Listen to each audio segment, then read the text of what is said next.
Okay, welcome back. The second part of the second lesson. We're going to try and figure out what one or two of these buttons means.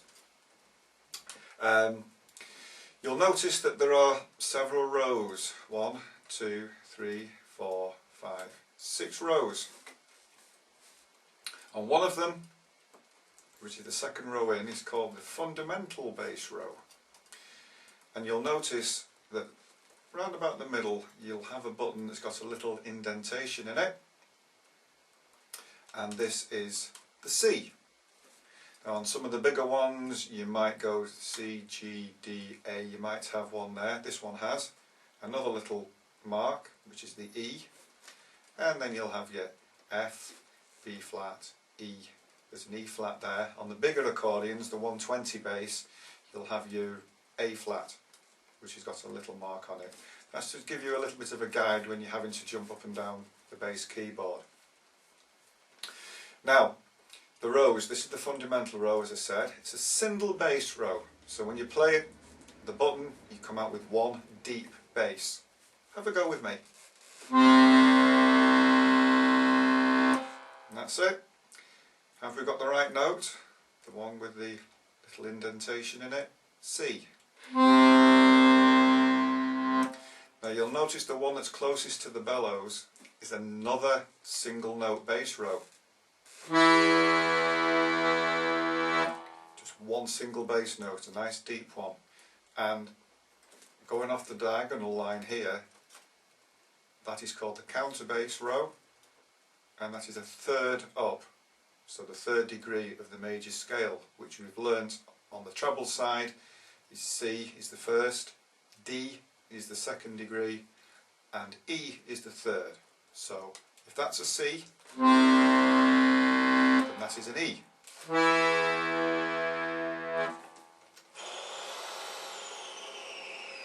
Having said that, we're not going to bother ourselves with that one, with the counter bass line. It's just this fundamental line here. Going along this diagonal line again, we have another 1, 2, 3, another 4 rows. There's your C again.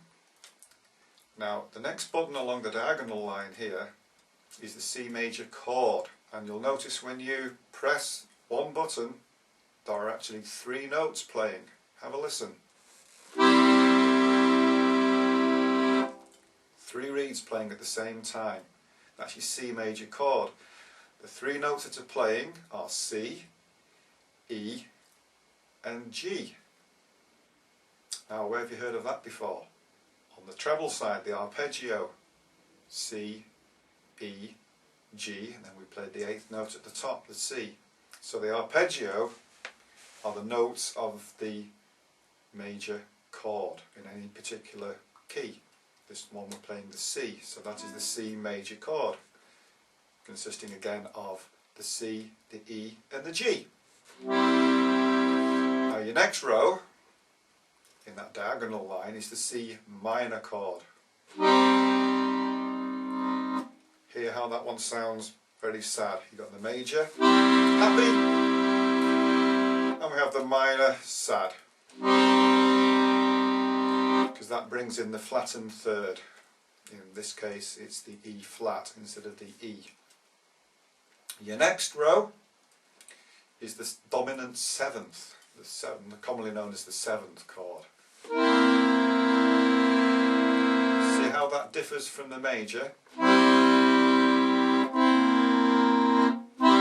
Major, 7th, major, 7th.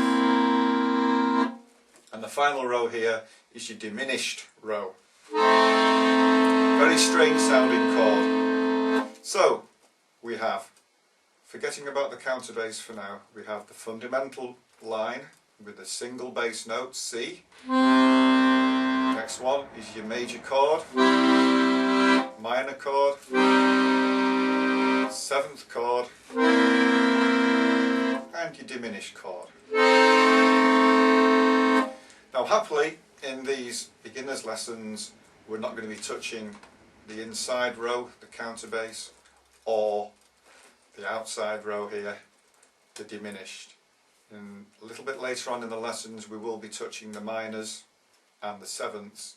But for now, in this lesson, it's just going to be the fundamental bass and the major chord. Now just a word about the technique with bass playing. You'll see a lot of players, it's one of my pet hates actually, you'll see a lot of players playing legato or dragging the basses when they play, sounding like this.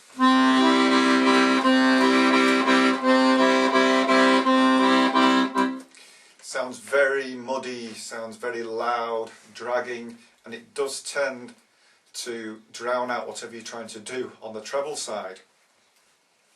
So we need to be playing staccato, which means short and detached. Just imagine that the buttons that you're playing are red hot coals. So when you press them, you've got to come back off straight away, or else they're going to burn your fingers. So it's going to sound, instead of sounding,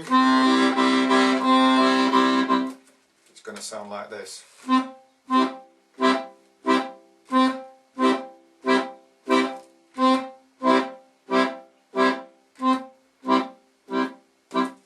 Okay, started with the bellows close in then, I should have just opened them a little bit, don't run out of air that way. Okay, so that's the C bass and the C major chord. The C bass is to be played with your ring finger, fourth finger, sorry. Guitarists and accordion players have different fingers. Guitarists only have 1, 2, 3, 4 fingers. They don't count the thumb.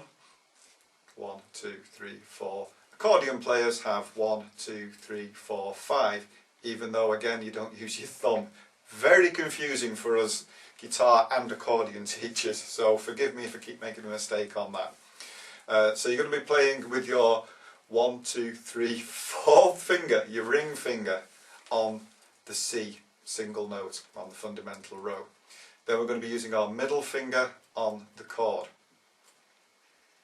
So I think we should have a go at this one very, very slowly. Try and keep them staccato, short and detached. Doesn't matter for the time being if you tend to drag them. We're just going to get the feel of it to begin with. So after 4, we're going to be playing 1 with your ring finger and then 3 with your middle finger. So it's bass, chord, chord, chord. After 4, 1, 2, 3, 4. 1, 2, 3, 4. 1, 2, 3, 4. Excellent. Bring your bellows in. Almost all the way in, but not quite. Try that again. After 4, 1, 2, 3, 4. 1, 2, 3, 4. 1, 2, 3, 4. Good. Bellows in again. So we did 2 lots going out, 2 bars of 4 going out. Now what we're going to do is repeat that but coming in. So you're going to do 2 bars going out, 2 bars coming in. Bars being a group of 4 beats. So this is what I'm going to do. I'm going to play it a little bit faster to begin with, just to show you what we're going to do. And then reverse the bellows. So you're back where you started. So let's go through that again, a little bit slower. After 4, 1, 2, 3, 4.